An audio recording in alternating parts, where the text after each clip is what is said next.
Well, hello there. I am the Watcher, and welcome back. I got a really good book for you today. Team America number 3. Now, I don't really have any trigger warnings for you for this one. I know it's strange. I normally try to think of anything someone could possibly be offended by. You know, the intention of my channel is not to offend anybody. It's simply to document art I really enjoy. So, since there are no warnings, I have no reason to really tell you to skip this episode. So you have no reason to skip this episode. In fact, this episode is mandatory now. But even if you do skip it, I would like to invite you back next week when I'm going to be doing a very scary chick publication. At least it looks pretty scary to me. It is called The Exorcist.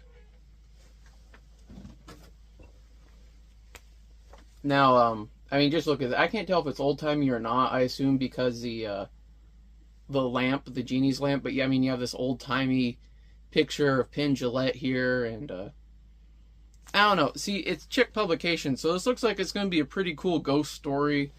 Maybe it'll be about demonic possession, but, you know, then they very quickly get off the rails from what they make you think it's going to be about.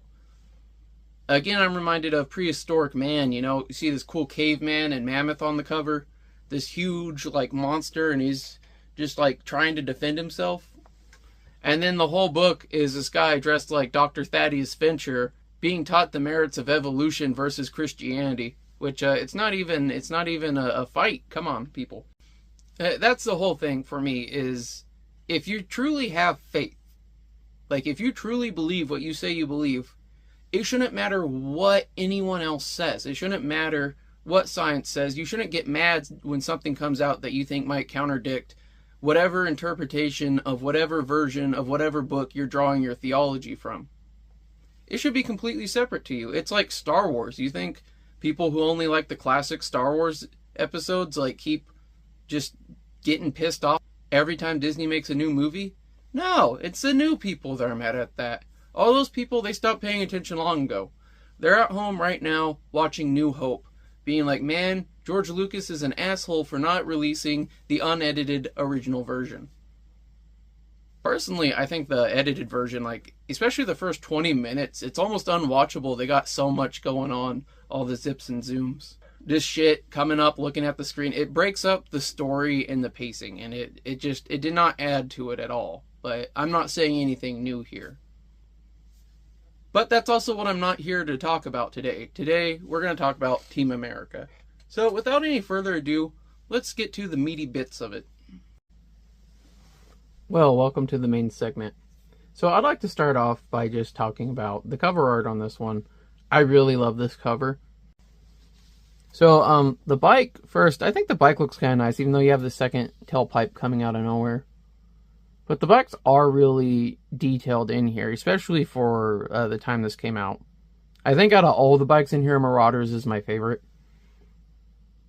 I mean, it's I showed my bike on the channel, I think, in the previous video, and you can tell I have certain aesthetics I really enjoy. Now, if you go to the back of this one, you have this really cool G.I. Joe ad. Join the best. Join G.I. Joe Mobile Strike Force Team. Okay, so what do you get with this? The Blockbuster Membership Kit. You get a G.I. Joe dog tag, which is a metal dog tag personalized with your name and address on a 24 stainless steel chain. And I wonder if they did, like, you know, you get the dog tag and you get that separate loop with, like, the other dog tag. And, that'd be a little gruesome to give that to kids, but it would also be cooler to give them the real thing. You know, I actually have a dog tag I found.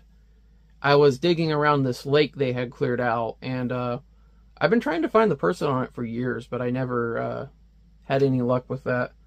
I just wanted to find the family, see if they lost it on purpose, or if it was like one of those Into the Titanic things. Anyway, so you also get the Joe Military Web Belt. You know, it's olive drab, and it comes with the official G.I. Joe team engraved brass buckle, which I'm going to look up some of those buckles, see if I can find any and put them on here. That's the thing about these comic book ads. You cannot find a lot of the products in them anymore.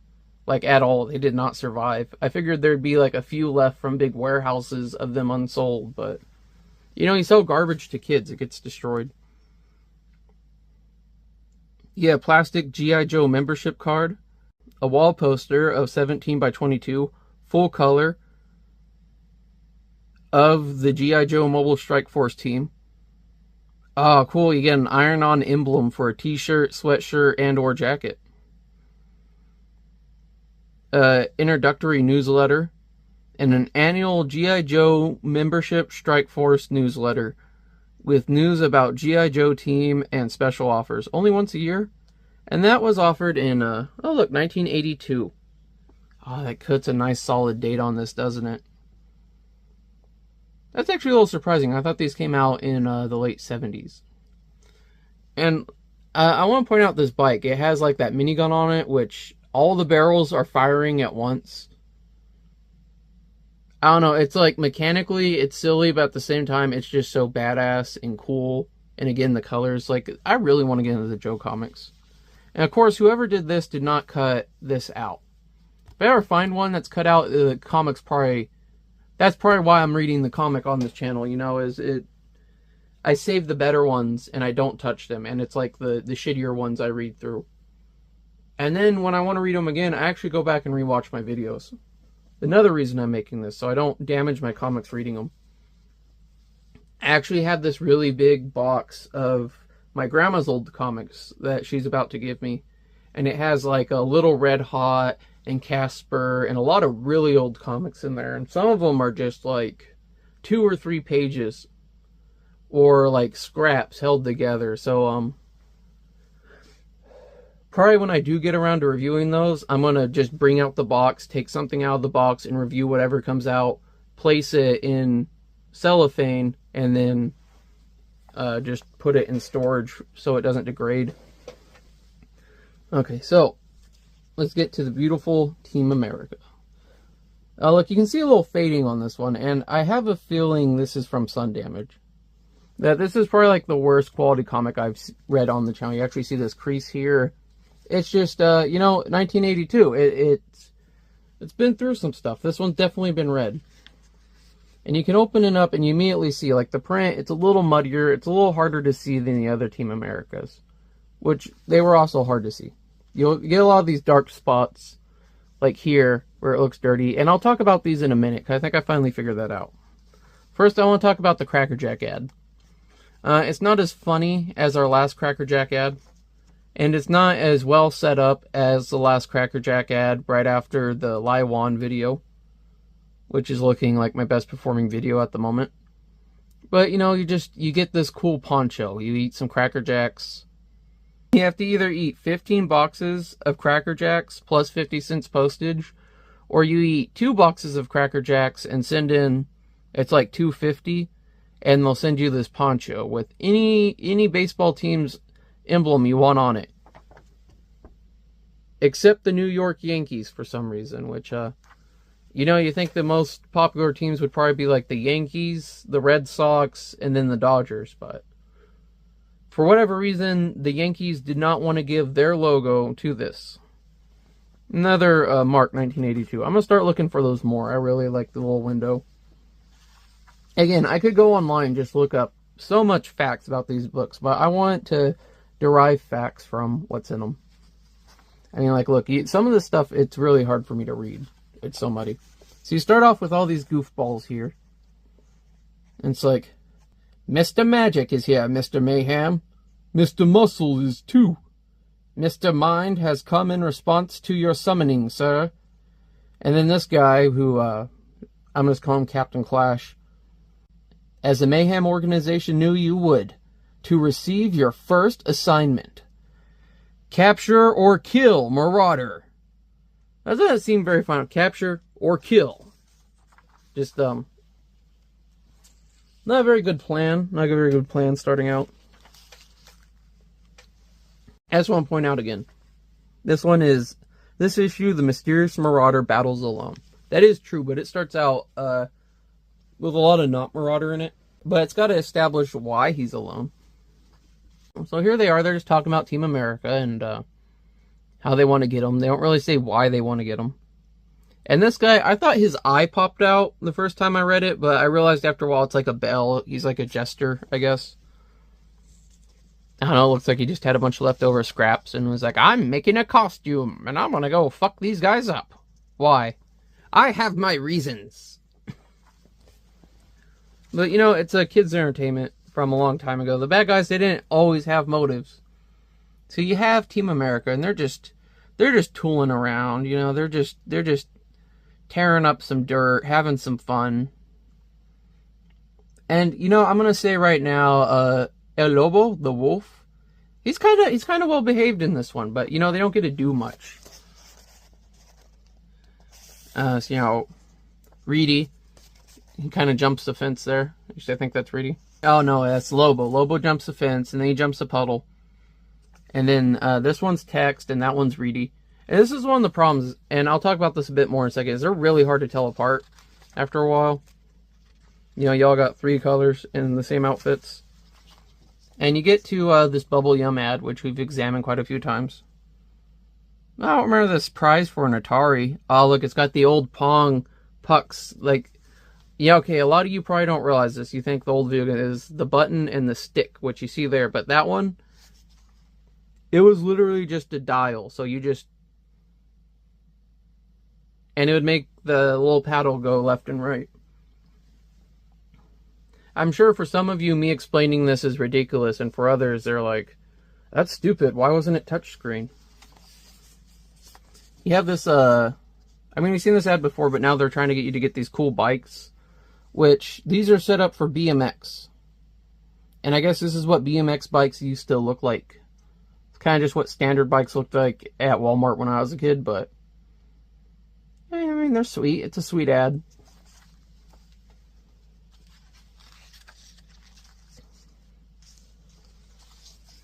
Yeah, here we go. You see, Lobo, he has this, like, habit of saying the thing in Spanish and repeating in English. Lo siento. I am sorry, amigo. But I wish to be the first at the stream. How do you plan to cross it? Swim? No, to cross a stream, one needs a bridge. Or a dead tree. And he jumps up and he knocks this tree over. And rides across. And then, I guess Reedy, like, jumps over it and lands. And they all kind of finish at the same time. And this is where I wanted to talk about it. So, who is who here? I think that one's Lobo. I think that one's Wrench. That one's Reedy. That one's Tex. And that one's the lead guy whose name I always forget. Can you tell them apart, like, honestly? Like, honestly, like, I'm sure, like, you watched the videos, like, that's probably part of the reason why this failed, is you just have a bunch of generic kind of heroes. And what are, like, Power Ranger outfits?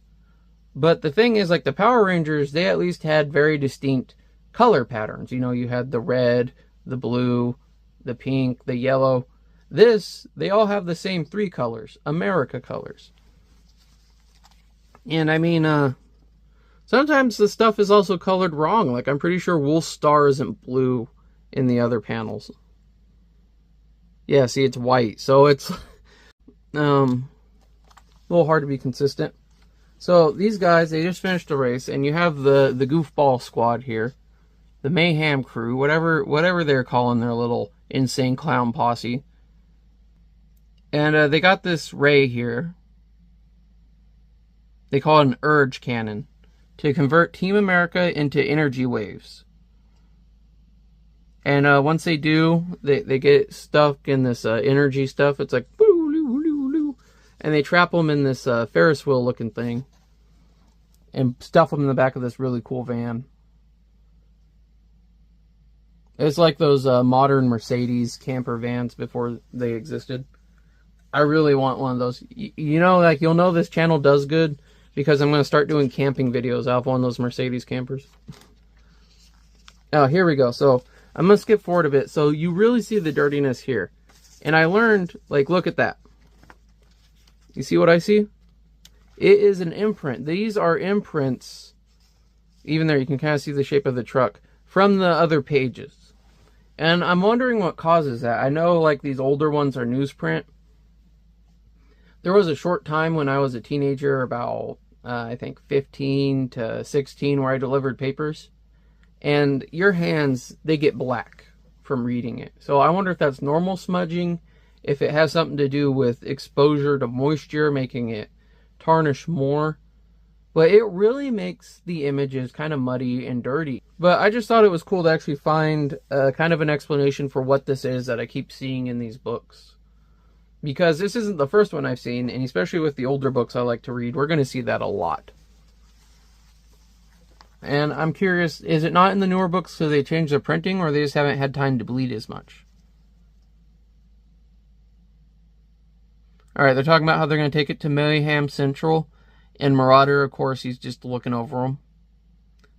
The mysterious Marauder watches every move. The Mayhem trio makes from a nearby cliff.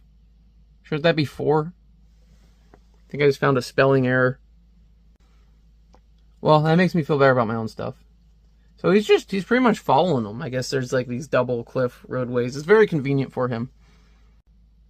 So this whole thing is just to get the pretty much Marauder to follow him. They actually don't care, it seems, as much about the rest of Team America, that they're just using them as bait to kind of lure them in.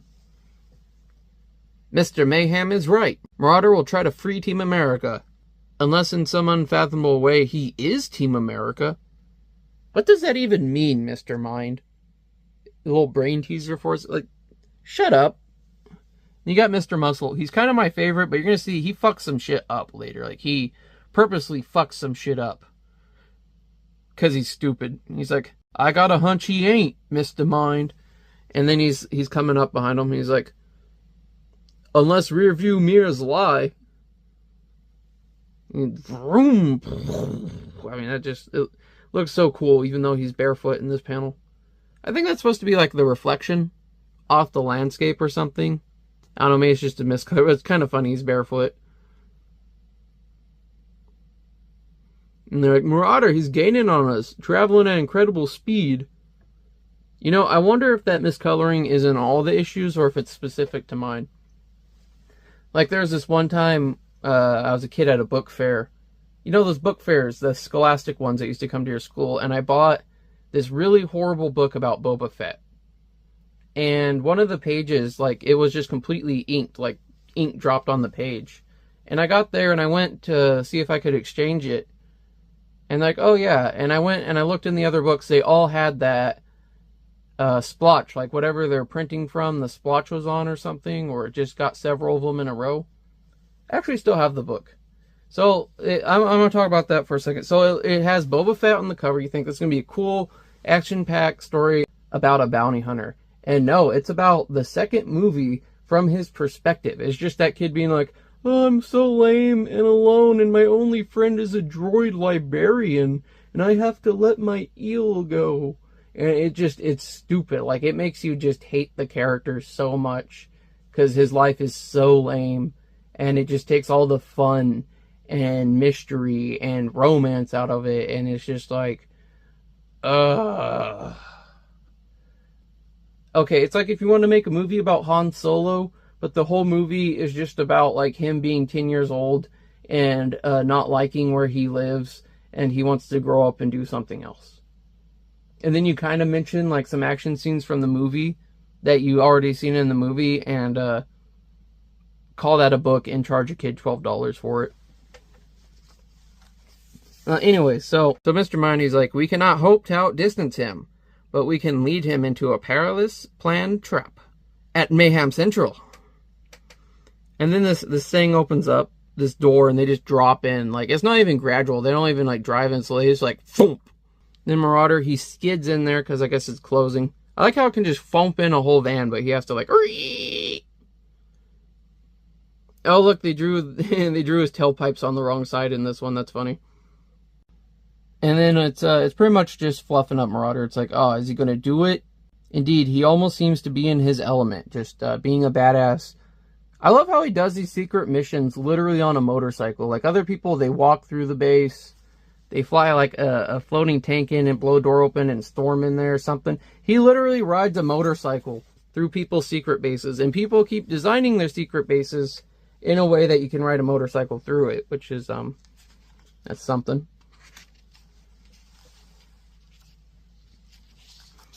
So you cut to these guys who are instantly safe now. Look at him come on, as if he were intimately familiar with every twist and turn of Mayhem Central. Gee, even I get lost in places. Perhaps in some unexplained fashion, he knows where Team America is being held. Yeah, he followed you there. He was literally 10 feet behind you. Oh, cool. He's got these little nipples hooked up to his brain. I guess that's how he uses the machines. Impossible. The Nullagon would negate all psychic contact. I guess that's called a Nullagon? Be that as it may, Marauder comes. And we must be ready for him.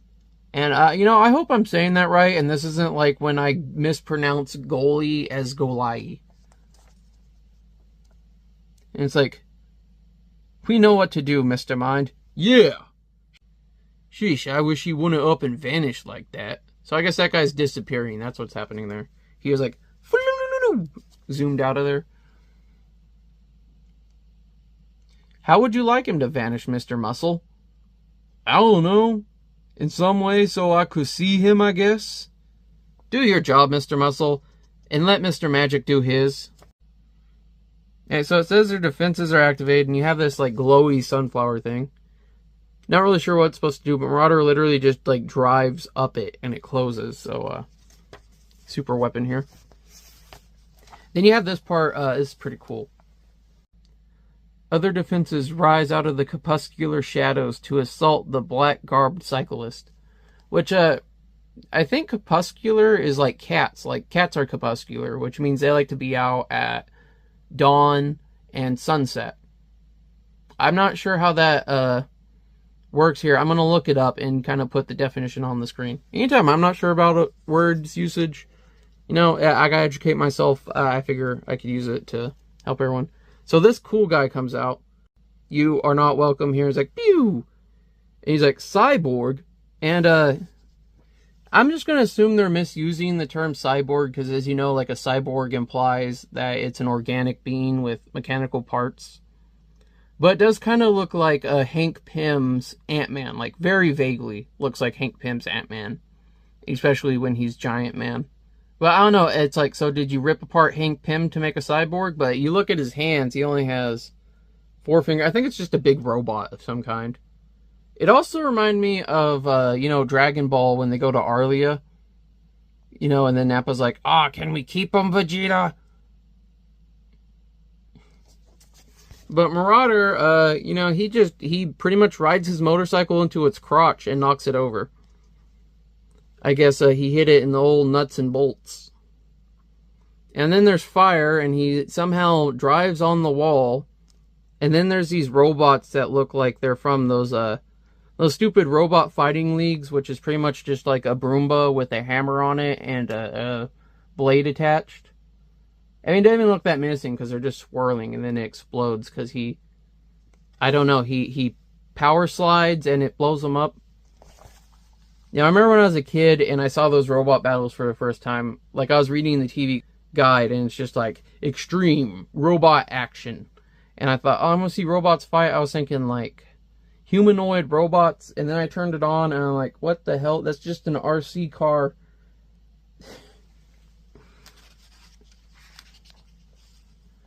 Okay. And then it breaks away to some ads.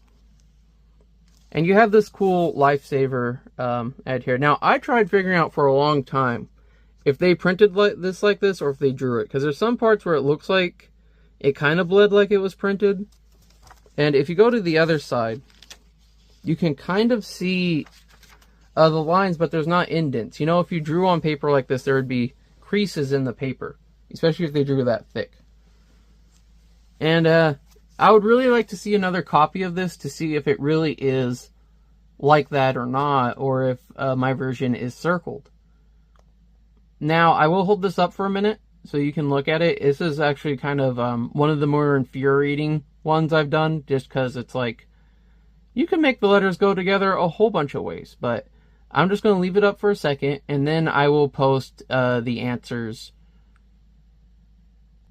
Okay. Alright, you ready for some answers now? So, here you go. Here is the a completed version of the puzzle where I've highlighted the answers for you.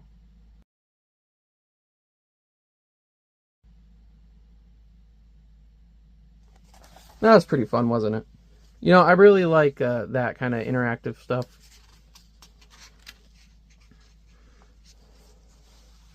So you go, Marauder, yeah, he just hit the cyborg in the nuts, and he rode across some fire, and now there's like these bar stools here. Actually, they're kind of like those pillars that they have at gates that shoot up, and then like it shoots up and the car drives through it, and the engine stops and the rest of the car keeps going. But it's not stopping them. There's chicken lasers, you know, boom. There's bar stools. There's a big gun that doesn't look like it could in any way hit him. There's a zree. I don't even know what's going on there. It's just it kind of looks like that floating platform the assassin had in the other one, but beefier. It's just like, yeah, he just keeps going down dark corridors, kicking ass. This is what I really meant about there not being that much words in this one. Like they don't even talk that much. It's mostly narration. This part, him jumping a laser, Cowboy would be proud. Does Cowboy even know him? I don't remember like Cowboy ever talking about or interacting with or being present for the Marauder stuff. I kind of remember him just being shoehorned in the last one. I figured they were like, let's just fill the team out. I don't want to do a separate introduction for Wrench. Soon Marauder reaches the heart of the Mayhem complex. The Nullagon stands before him, bait for the trap. Oh, that thing they put Team America in, that's the Nullagon. I guess because it nulls the energy and they're gone now. Nullagon. Oh my god, this is stupid. But Marauder scans the myriad instrument panels arrayed before him. Should really be an oven there. And with the engineer's acuity of a wrench, chooses to throw the right switch. And Mr. Mind, you should call him Mr. Hot Pants, it shuts down his thing. He's like, impossible! No one can outthink me! And it's like, Marauder can. And, you know, I'm just going to say, this is the equivalent of you playing Fortnite and your mom coming in and just hitting the button on the console. Or just, like, unplugging the console from the wall. Or even unplugging the internet. Like, Mr. Dumbass is more like it. Like, you didn't think of shit. Like, all you said is some stuff that didn't make sense. Hook some nipples up to your head and just didn't do shit. Also, you have, like, the most obnoxious sunglasses since Kanye. And then it says, the Nullagon awaits, burning with a bizarre ebony energy. Maybe Wrench has reached his final form and become the Soul Rider.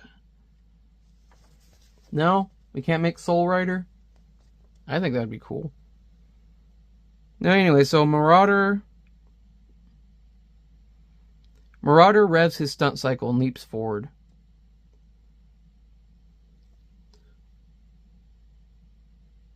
I like how they always want to draw the side with the tailpipes on it. Oh, look up here, they kind of... Man, they really mess up the designs of some of these. But only to be assaulted, not from without, but from within. What do you think's happening to the mysterious Marauder there? He's like, oh man, my noggin. Yeah, it's this guy, and this is probably like the coolest panel in the whole book. Actually, this is probably like one of the coolest panels I've seen on the page. So he's using his magic, and you can see the bike is literally like wrapping around and turning into a tree. And you have this, I didn't even notice this till like my second read through, but it's the Marauder head transitioning into the skull. I mean, you can see why this one is the thumbnail, and it's just like pretty much he has him in this void, and he's just like controlling his perception of reality. He's fucked. He's just getting mind fucked. Look at him. He's just standing over him. He's just kicking his ass. This guy is like the most effective person in these comics so far. And it's really hard to read these panels because of bleeding. You don't look so much the menacing Marauder on your knees. So yeah, he's just sitting there. He's hitting him with the magic. You know, it's like, boo, Whatever you think magic sounds like. It's like, grovel, man of mystery, beg for mercy. It'll do you no good, for I intend to succeed where Mr. Mind failed. Pretty cool panel there. He's got this weird little horse dragon thing. Kind of reminds me of some of the sea monsters you see reported and lake monsters, like Champ. He's like, I, Mr. Magic, shall now slay Marauder. In this part, though unable to escape the mind-bending spell of Mr. Magic, Marauder nevertheless resists. Silently, he calls for help, and in some incredible, unfathomable manner, his stunt cycle responds. So yeah, his bond with his bike is so great that it's like, see, he's sitting there, he's like, yeah, I'm gonna tear you up, and the bike's just like, nah, boom. He's like, what? Marauder's bike moving by itself? Impossible. Ah! And I like how you just turned a bike into a tree. And you floated through like this ephemeral void and like warped this man's reality. But you're like, a machine operating on its own accord? How could this be? Then again, if he understood machines better, he probably wouldn't be a magician. Probably like Howard Wolowitz and just wanted to do it to impress girls. I don't think women are impressed by magic, by the way. You should just, try talking to them like people. And so Mr. Muscle walks up. I don't know how you did that, buddy, but you sure fixed Mr. Magic's hash. Which is okay with me, because I was hoping to get a crack at you. And he's got this, weird weapon, and he just hits Marauder in the helmet with it. Crack! It kind of looks like a Klingon bat'leth.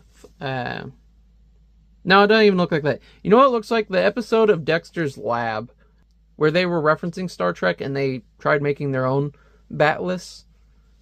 It kind of just looks like a big golf club with a loop on it, like what I imagine the first golf clubs looked like. Just a little one-handed thing you swung at your knee.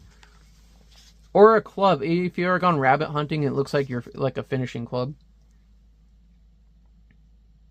Just much bigger. He's like, but there ain't nobody as tough as Mr. Muscle. And I'm wearing insulated gloves while you ain't. And, this is kind of interesting they do this because you directly remember in the last issue, they talk about Marauder's outfit being insulated. There's that electric fence and he rips through it and he's perfectly fine. Right? And, I believe they said something about a suit being insulated then. But they seem to ignore that now. I mean, that guy doesn't know that, but the writers seem to ignore that, because watch this. True, but Marauder seems to shrug off the killing charge, while hurling Mr. Muscle off his feet. And I'm just going to assume they did that for storytelling, or that they just straight up forgot. But it's kind of cool, I guess. For you, the viewer, it's like, a little part of the lore some people might have missed if they didn't get to read the second one before. Mr. Muscle's trying to get up. The strong man doesn't stay down long. And they're just sitting there pushing each other. They're kind of like having a pee race. They're just like, ugh, who's the biggest, manliest, manly man? I think that was part of Marauder's face there, but they colored it like his bicep. I don't know, it kind of looks like his face and bicep are like one in that panel. I don't know, he has more of like a cloth mask on. And the weapon starts just like giving off energy, and it's like... And terror fills Mr. Muscle's eyes as the current overload burns right back through his insulated gloves. So, either Marauder has much better insulation, which he might if his whole suit's insulated, than this guy, or they're just ignoring it, and it's like, yeah, he's so tough he can handle being electrocuted. I think that's what they're trying to go for. Again, I think they're ignoring the whole insulated thing from the last thing. Unless I'm misremembering them talking about it being insulated and I just assumed. And you turn and you get some more ads. All of which we've really seen before. Dr. Doom, where you can't really see his face. More of the muscles in 7 days, which the only way to get muscle is lifelong commitment to better diet and exercise. Well, you at least need to get enough protein. You know, some self-defense kung fu karate, again, because that's the same thing apparently. Walt Disney stamps. A lot of stamp collecting ads, which I didn't know there was a cross-section for comic book geeks and stamp collectors. You know, I've honestly never met a stamp collector. I found a book that someone stamp collected in one time. It was at an estate sale, and it was from when he was a boy. I think I have it somewhere here in my bookcase. So the electricity is so great that it goes through and it shocks Mr. Mind. Which, I don't know, I guess I don't know what he's doing, honestly. It seems like he just hooked himself to a circuit to fuck himself. Mr. Muscle's on the ground. The thing's no longer charged. Mr. Mind slumped over the console. This guy's just lamenting about everyone. But he's happy because now he can get the Marauder. You know, this tough badass of a man right here with his phallic as hell gun. And I guess he thinks he can't see him because he's in the dark. Okay, so yeah, I guess it's pitch dark now. There was like a blackout. And he's like, I'm just gonna shoot around. He can't get me, and I for some reason have an advantage with my sunglasses in the darkness. You know, I'm just gonna assume the lights aren't off, and he just thinks the lights are off because he's wearing sunglasses inside. Anyway, so they're in the supposed dark, and it's like, maybe we cannot see you, amigo, but we can hear you. And you've all only got one little blaster. And 5 unwilling targets. Kind of like the odds don't team. It's like 5 voices coming from 5 different directions. It's Team America. They're just, I love how they're just out and they're on their bikes and they're going. Like they're just idling in there the whole time. It's like, Team America, you're free. Now, ain't you the bright little viper goggle eyes? You know what? I'm going to assume that's this guy's backstory. He found some of the goggles from the Hydra guys in the first one. He was at the stands. He's like, I'm going to do that too. There's his backstory for you. Canon. It is canon. He's like, Marauder must have freed you from the Nullagon, but you won't live to tell of it. And he's trying to shoot his laser gun. It's like, vree. I noticed they did this when they wanted to market stuff towards kids more. They would give them lasers instead of guns. It's still a gun. In my mind, it's still a gun. If anything, it's a worse gun because it has an explosion. It has explosive projectiles, but I don't know. It's more kid-friendly, I guess. I think they just don't put that kind of violence in kids' media anymore, which I think we also suffer doing that. It's like, funny, isn't it, Wolf? How Mayhem can see us but can't hit us, and they're just driving around him, and he's firing randomly and cannot freaking hit them. He's like, curse you! How can you move so swiftly, so assuredly, in utter darkness? He's like, the beam from your laser blaster gives you away, amigo. Pointing your position. And I want to say, this guy masterminded this. His whole plan, I don't know, was to shoot him with a gun. Didn't really seem like, it seems like he just made a cool obstacle course for Marauder. And now he's just literally shooting in the dark. And Wolf, he does that thing where he leaps off his bike again and just punches him in the face. Shwook! He's like, I got punched in my glass jaw.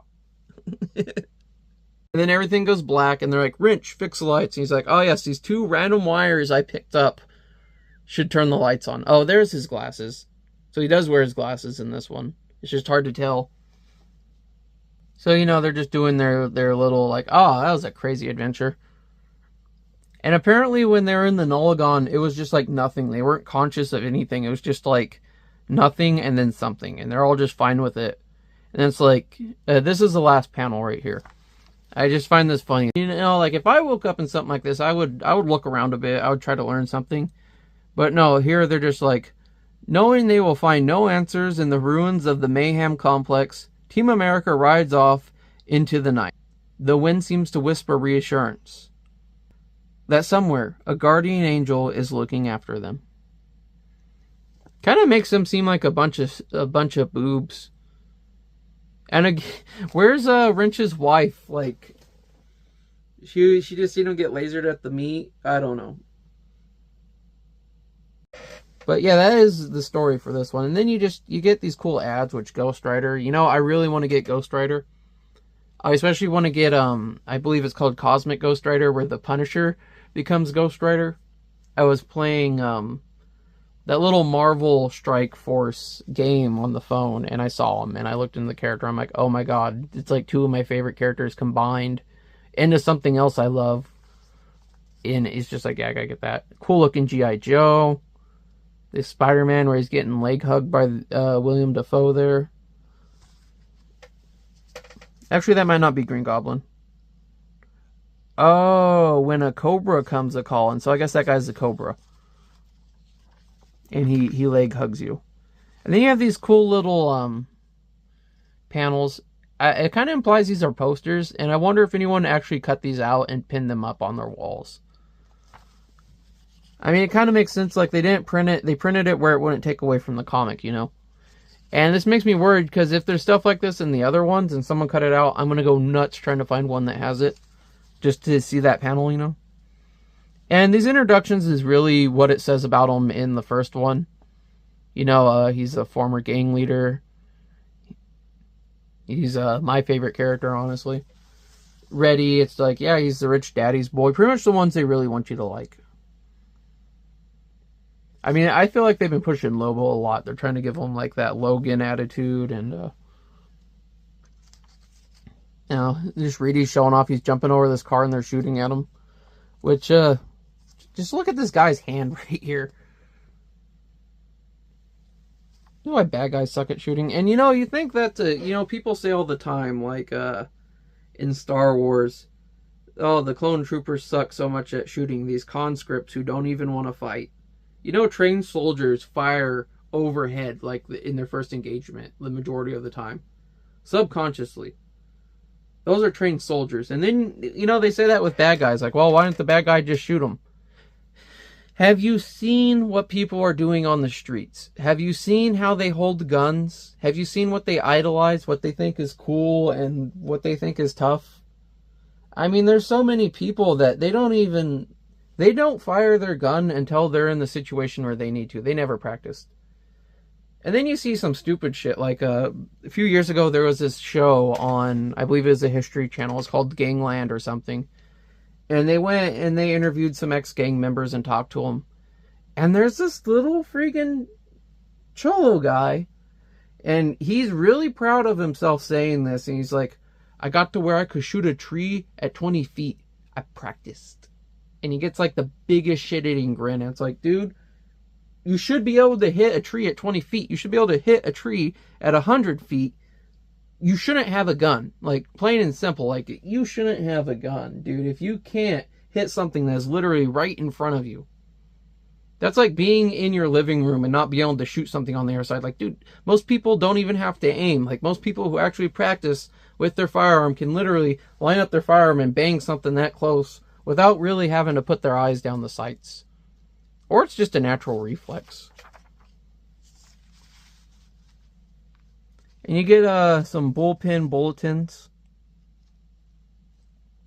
Just more ads that we've seen. Golden State Comics.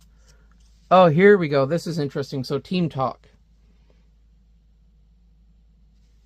And you get these letters from these kids talking about the comic.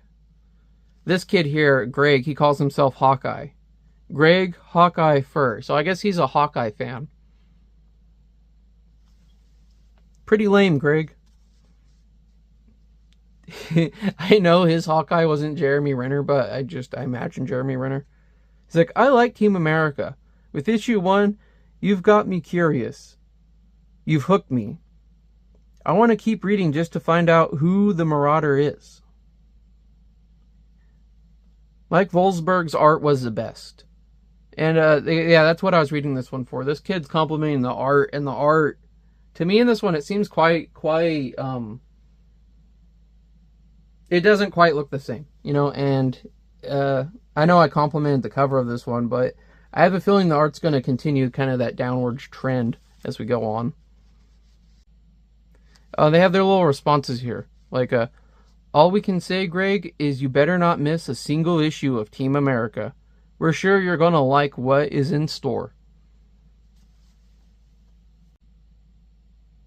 Oh, this is pretty cool. So right here they're saying that Lanky Frank Miller Daredevil artist extraordinaire, did the sketch for the Team America premiere cover.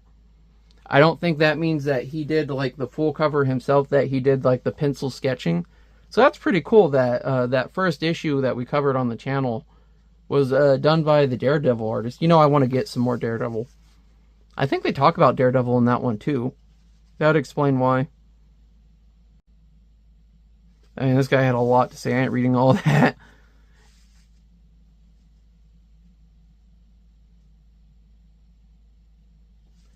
And it just goes to the end. It's like, yours was the second vote for a Ghost Rider Team America team up. You have two comics about motorcycles. How are you not? This guy really goes into it. I'll leave these up, like, in case you all want to read through them all. I for the sake of brevity, I'm not going to. I was just kind of pointing out the things I noticed that I thought were funny.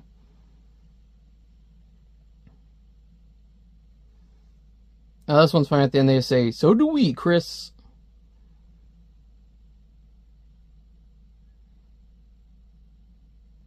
This guy just said, "I loved 1. I can't wait till 2 comes out." And this is what, like, it really seems like they're trying to fluff themselves up with these. Like, look how hyped these people are. They want more. You're gonna want more too. I mean, I wanted more, but you know, it's like movie advertising, like number 1. But really, we know it, we have the clarity of the future that this comic did not do well, and it failed after 12 issues. It had like a 1-year run. I wonder if that'll get more. Oh, this is cool. You remember, I think it was the previous Team America, they had that little Dungeons and Dragons story where they got attacked by the werewolves. This is a conclusion to that. You know, I really wanted to see that. I was really glad that it was brought up again in the same comic series I was reading, even if like a quarter of it is just freaking advertising. So the werewolves attack, and they cast some sort of spell, and they're gone now. I mean, I guess he's slashing a werewolf. It looks like a tree. It's like, he turned himself into a raven. They fly off. They're going through some goop. There's a skeleton thing. I mean, that's kind of cool. And then this guy's like, "Behold, the mountains of ass." You know what? I'm just going to leave that in. Yeah, mountains of ass. That's what I'm going to call this. Like, this doesn't make me, like, this made me, the other thing made me want to see it. But just seeing how they're like, oh, yeah, that's over. That didn't make me want to read it more. I'd rather see Marauder hit Giant Man in the nuts with his motorcycle. You got more of the fake karate guys. More fake ads. Hit fake parking tickets. That's funny. Trick pencil. Lifelike mouse again. Lucky rabbit's foot. Hand buzzes. Vampire blood. I remember that one. See, when I was a kid, you just bought these off the ice cream man. But that is it. That is Team America number 3. Wow, that was great, wasn't it? You know, this story, it wasn't quite what I was expecting, but I really wasn't expecting much. You know, the whole thing is just, I know Captain America shows up at some point, and I'm just like, is this going to be it? Is this going to be it? Hello, post-editing edition here. So, I was really curious, when is Captain America going to show up? So, I did a little research, and I guess I misunderstood what I saw originally when I got into this series. You know, I kind of just saw the series, and I clicked out of the video, honestly, because I didn't want spoilers too much. So what happened is, Captain America, he's not going to show up. This has nothing to do with Captain America. Their first appearance was in Captain America, and I'm going to get that issue, probably read it at the end of this. It's kind of weird, because I guess the whole team shows up, but, you know, like the first few episodes of this were them getting together. I guess they just did that, and they're like, alright, we'll do the origin story. But yeah, I just thought I should add that in really quick. The only thing that really stood out to me about this issue from the other ones so far is first the drop off in the art style, which like I think I'm starting to begin to see why it failed as a comic. And the other being the story. This one had a very simple story. It was very empty. There wasn't a lot of words at all. Another thing is, despite the drop off in the perceived quality of the issue itself, Marvel themselves seem to be pushing it more. Like all those letters in the back, which makes me feel sorry if they're true. Those kids hoping for more of these, they didn't get very much, did they? But it's like they're talking about how good the art is right after they change the art. Or they just put less effort into it. I mean, it could be the same guy just trying to get it out quicker. You never know what happened. I wasn't there. I don't know, it's kind of like advertising today. You know, when I was a kid, a movie would come out. We didn't have Google. Keep in mind, I'm that old. We didn't have Google. And you would just see the commercial, #1 movie of the year. Top in theater charts. You know, that kind of stuff. And you would go watch the movie, Brad Pitt's Daredevil or whatever, and you'd be like, oh, that's alright. I see why those people liked it. Well, where we are now in the world, it's hilariously transparent because you have companies do that. They'll be like, #1 movie in the box office. #1 comedy of the year. The action thrill ride of the summer. The must-see non-stop roller coaster of love.